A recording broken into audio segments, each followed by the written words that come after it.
Hey, it's your friend Choice CJ here, and I'm bringing you guys my Week 3 Team Builder for the MPL. Now, if you missed my first 2 weeks, I recommend you go back to my channel real quick, check my recent uploads, and you can check out my matches between me and Omega Jolteon and me and MysticUmbreon.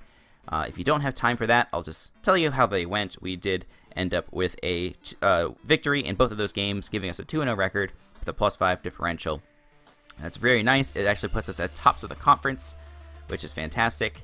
But of course, keep in mind that it's very early in the season, and I don't anticipate that we're going to remain in such a good position. But it's always nice to get off to a good start.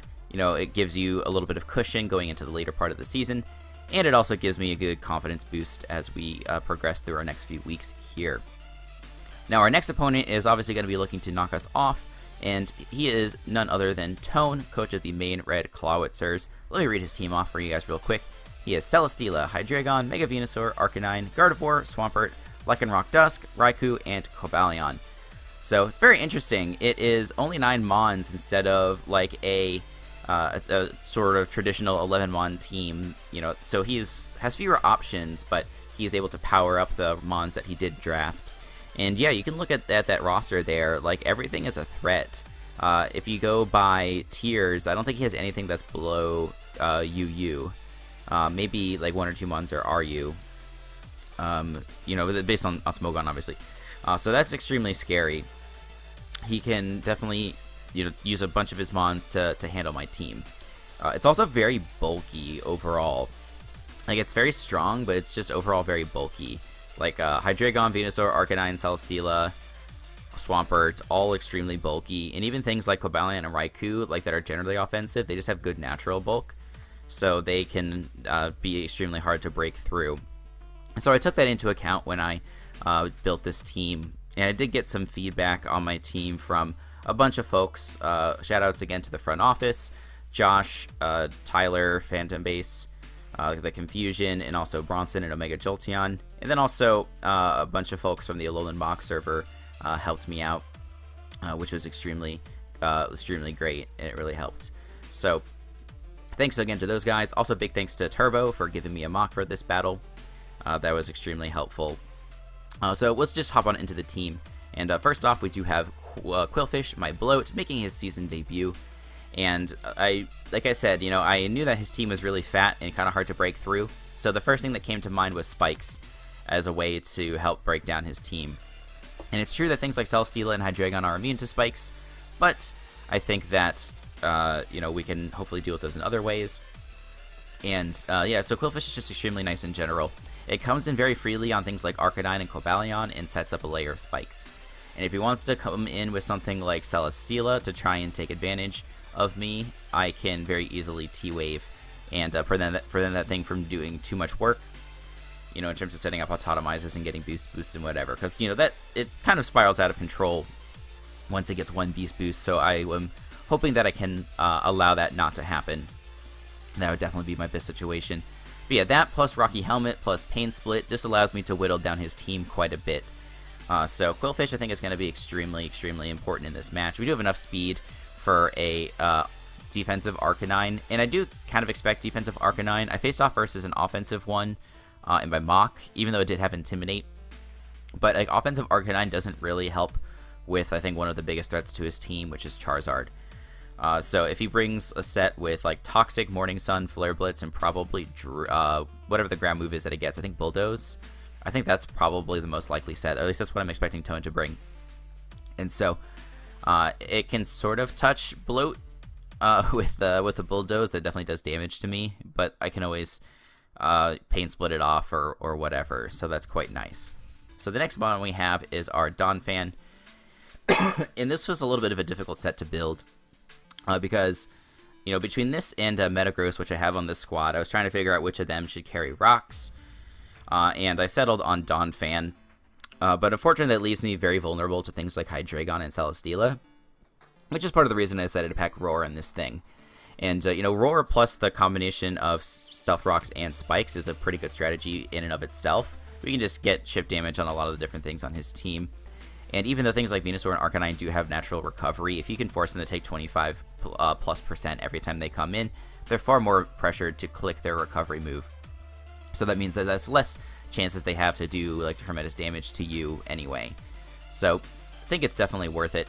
Rapid Spin is just for removal, of course, for supporting Charizard. And then Earthquake hits pretty much everything that's not named Celesteela and Hydreigon extremely hard. It hits 1, 2, 3, 4 members super effectively, so it's quite nice. And we have enough of defense investment on this thing so that we can live a +2 close combat from a Life Orb Cobalion at full, which I don't necessarily expect him to have Life Orb, but, you know, I'm just trying to take into account the worst case scenarios. Now, my next 2 Mons are, I would say, they're lures for different members of his team. So first we have Metagross with a Lonely Nature packing the Assault Vest and a mixed moveset, including Grass Knot. So it's true that I have a pretty good switch into Swampert on my team being Superior, but I think I'm going to be relying Superior on a lot to be lures for other members of the team. And you know, that's so, and also the, you know, the fact that Swampert probably has Toxic means that if I switch on my Superior on Swampert, he's most likely just going to be hitting Toxic on the switch. So I want to be careful to not get hit by Toxic with my Superior. Superior is pretty important for dealing with something like Celesteela as well, which seems counterintuitive, but I will explain in a little bit. But yeah, Grass Knot plus Zen Headbutt should be able to take out a Fizz Def Swampert after a little bit of hazard damage, so that's quite nice for me, and that allows me to get the path for my Charizard clear, which is very good. So otherwise, this Metagross is a very good switch in for Gardevoir and Venusaur, which are 2 very scary mons for my team. I'm anticipating either the Earthquake or the Hidden Power Fire from Venusaur as a way of dealing with my Metagross. Earthquake makes more sense if he is, excuse me, if he's defensive, because it allows him to hit Charizard a little harder. But if he is an offensive, like modest Venusaur, then I can see Hidden Power Fire, because Sludge Bomb's already doing a lot to Charizard, so you don't need the coverage move in that slot.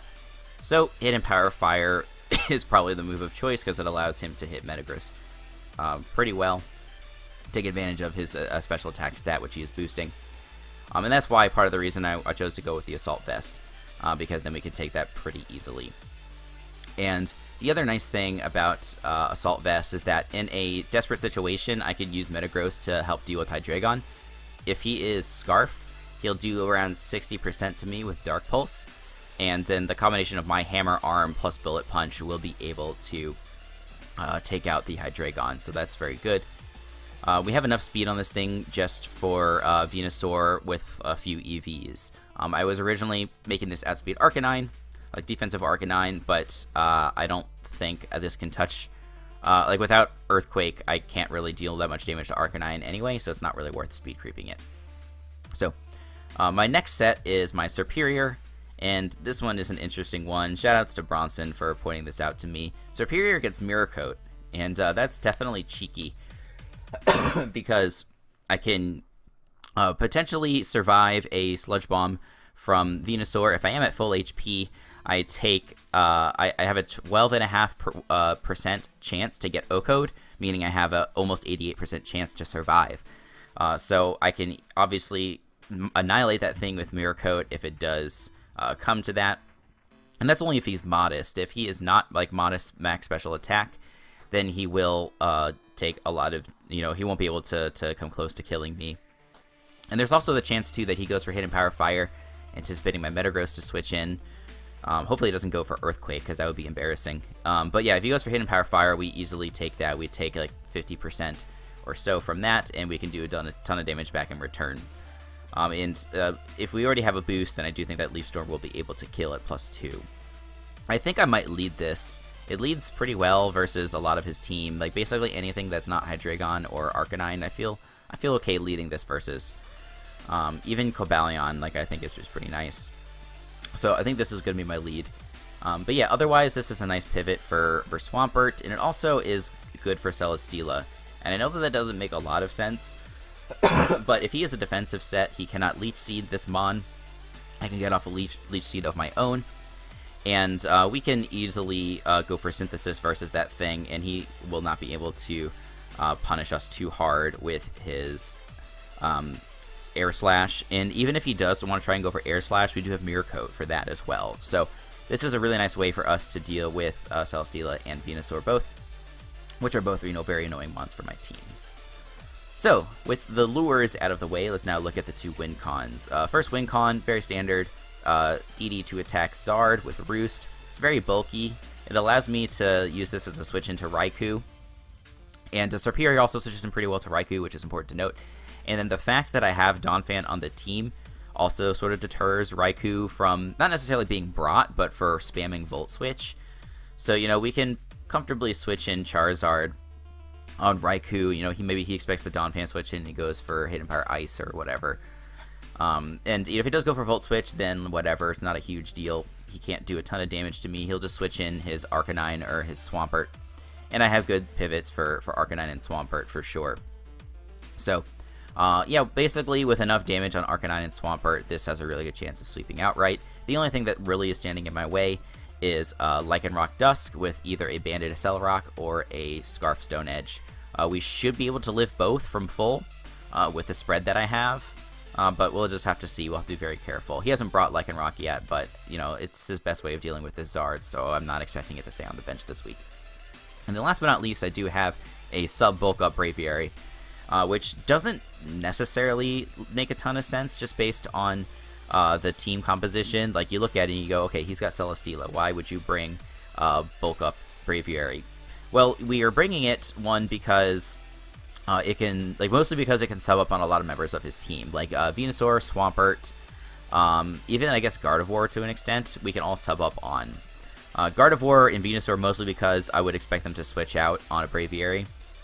He should go into Celesteela, like 100%. Like, he could go into Raikou, but I don't know. Raikou is not like the defensive pivot in this matchup. I think Celesteela is.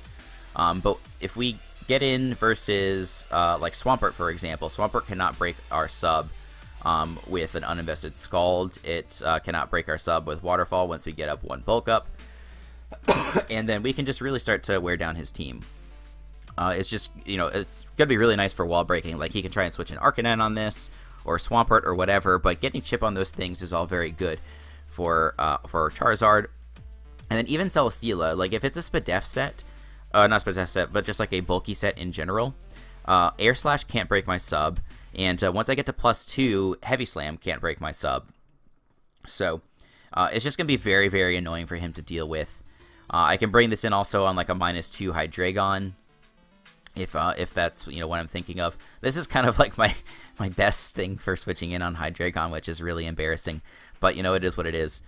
But yeah, if I get into that situation, then Braviary can definitely do work, because yeah, he should pivot into Celesteela, and then once we get to +1, I think that, you know, it's a lot easier to deal with Celesteela, because then we can go for substitute or bulk up or whatever, and like take care of his Celesteela that way. Like a plus, you know, if we get boosted enough, like even +3 does about 50% to like a defensive Celesteela. It does like 40%, which is pretty good. So shoutouts to Josh for this set. I didn't really think it was going to do a lot of work, but it's just annoying enough that I think it can really help me out in this match. So that's going to be the battle. Hope you guys are, or sorry, the team builder. Hope you guys are looking forward to the battle, which will be going up around the same time tomorrow. We are hoping to move up to 3-0 and you know, pad our lead at the top of the conference. So cross your fingers. It's definitely going to be a tough one. I think on paper the matchup definitely favors Tone, but hopefully this strategy that I've got here is nice, of you know, abusing hazards and sort of setting up for a Charizard sweep or potentially a Braviary sweep. So we'll see. And yeah, check back for that, and check back to the channel for other gaming Pokemon content. So until the next time, I'll see you guys later.